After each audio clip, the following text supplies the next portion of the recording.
Muy buenos días. Mi nombre es Luz Nereida Murillo Medina, docente de básica primaria.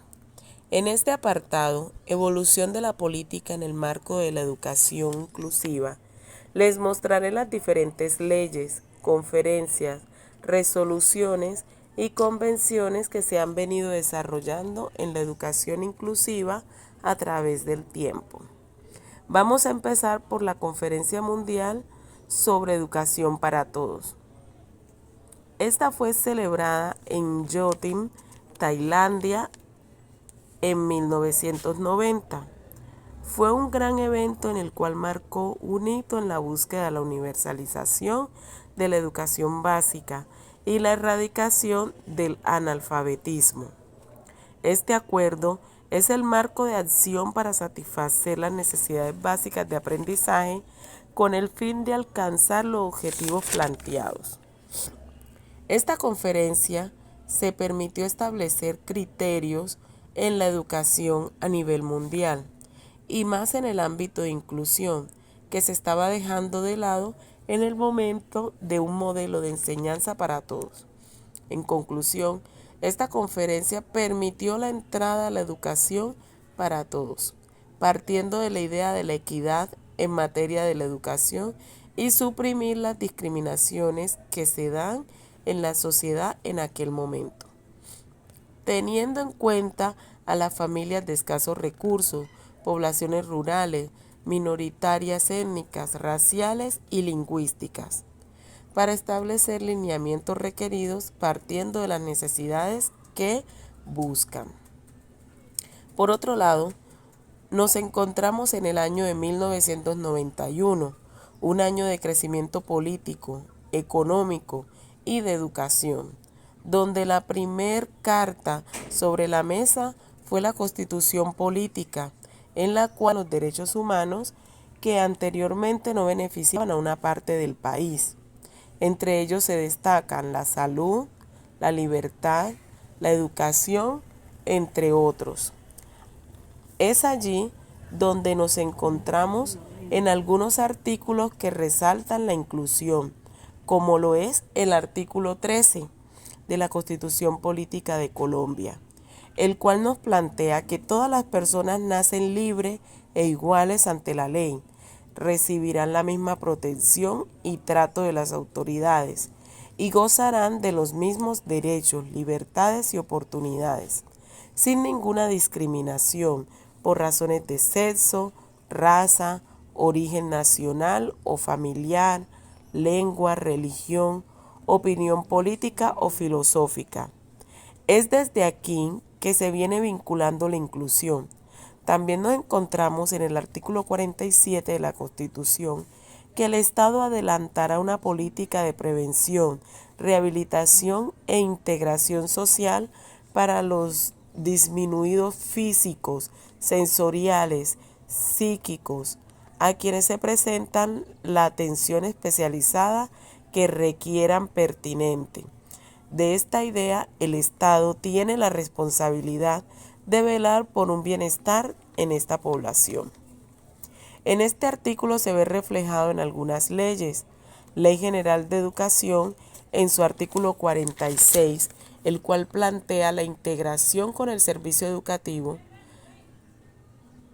en la educación para personas con limitaciones físicas, sensoriales, psíquicas, cognitivas, emocionales o con capacidades intelectuales excepcionales, es parte integrante del servicio público educativo. También el artículo 49 nos habla acerca de los alumnos con capacidades excepcionales. El Gobierno Nacional facilitará en los establecimientos educativos la organización de programas para detención temprana de los alumnos con capacidad o talentos excepcionales y los ajustes curriculares necesarios que permitan su formación integral. En este mismo sentido, también encontramos la Conferencia Mundial sobre Necesidades Educativas Especiales. Esta conferencia se centró en dos grandes preocupaciones, las cuales fueron garantizar a todos los niños en particular con necesidades educativas especiales, el acceso a las oportunidades educativas, referente en la educación inclusiva, ya que puso en primer orden a los grupos sociales excluidos y segregados de la educación. Y con esto se dio continuidad a la Conferencia Mundial sobre Educación para Todos, donde una de sus recomendaciones fueron universalizar el acceso a la educación y fomentar la equidad. Partiendo de esto, encontramos también la Ley 361 de 1997, en la cual establece mecanismos de integración social de las personas con limitación. En su artículo primero nos plantea que los principios que inspiran a la presente ley se fundamentan en los artículos 13, 14, 54 y 68 de la Constitución Política de Colombia.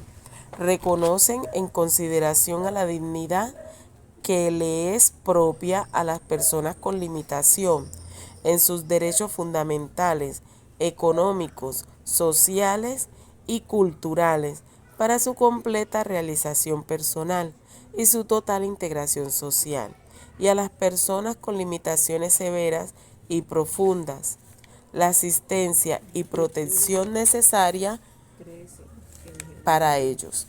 En su artículo segundo dice que el Estado garantizará y velará porque en su ordenamiento jurídico no prevalezca discriminación alguno en su territorio, por circunstancias personales, económicas, físicas, fisiológicas, psíquicas, sensoriales y sociales. En cada uno de estos artículos nos viene mostrando que el Estado es quien garantiza que se cumpla cada uno de estos artículos con sus derechos y deberes. En 1999, la Organización de los Estados Americanos en Guatemala realizó la Convención Interamericana para la eliminación de todas las formas de discriminación por razones de discapacidad. En esta convención, los estados se comprometen a no fomentar, defender o apoyar la discriminación racial practicada por cualquier persona u organización. Deberá revisar las políticas gubernamentales nacionales y locales para modificar o derogar las leyes y reglamentos que crean o perpetúen la discriminación racial. Siguiendo la misma línea, en el 2003 nos encontramos con la Resolución 2565, que nos da los parámetros y criterios para la prestación del servicio educativo a la población con necesidades educativas especiales. En conclusión, esta resolución se enfoca en la inclusión educativa. En el año 2006, la Organización de las Naciones Unidas en Nueva York realiza la Convención sobre los Derechos de las Personas con Discapacidad. Esto para seguir la inclusión en cada uno de ellos. En el año 2007, la Ley 1145 es la que organiza el Sistema Nacional de Discapacidad. Este se organiza por niveles, incluyendo comités departamentales, distritales, municipales y locales, que trabajan en la formación, formulación, implementación y seguimiento de la política pública. Y por último, y no menos importante, la UNESCO, en su 48ª Conferencia Internacional de Educación en Ginebra, Suiza, en esta conferencia se centró en la necesidad de adoptar el sistema educativo para atender a la diversidad y garantizar que todos los estudiantes, especialmente aquellos en situación de vulnerabilidad, tengan acceso a una educación de calidad. En conclusión, este encuentro es un reconocimiento y una afirmación de la inclusión, es decir, que en la actualidad ya no se trata de integrar a algunos estudiantes, sino diseñar sistemas educativos inclusivos donde sus cimientos.